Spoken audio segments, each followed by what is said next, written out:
بسم الله الرحمن الرحيم. والفجر وليال عشر والشفع والوتر والليل إذا يسر هل في ذلك قسم لذي حجر ألم تر كيف فعل ربك بعاد إرم ذات العماد التي لم يخلق مثلها في البلاد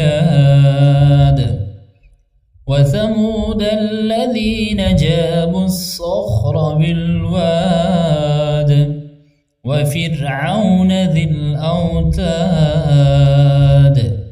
الذين طغوا في البلاد فأكثروا فيها الفساد فصب عليهم ربك سوط عذاب إن ربك لبالمرصاد فأما الإنسان إذا ما ابتلاه ربه فأكرمه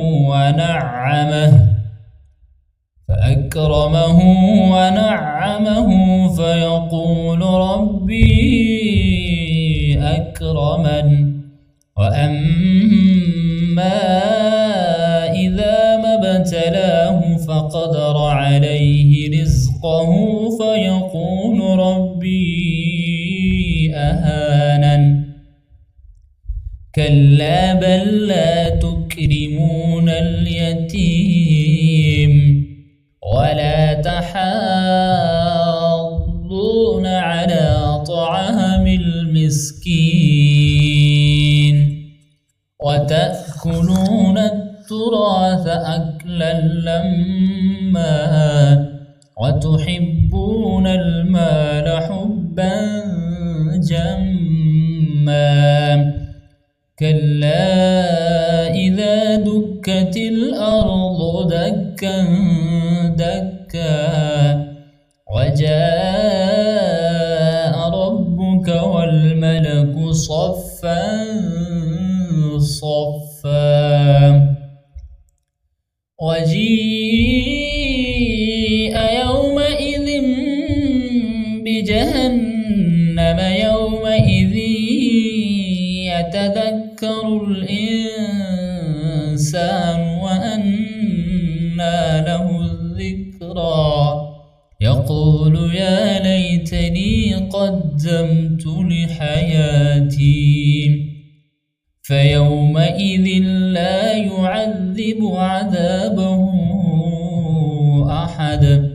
ولا يوثق وثاقه أحد يا أيتها النفس المطمئنة ارجعي إلى ربك راضية مرضية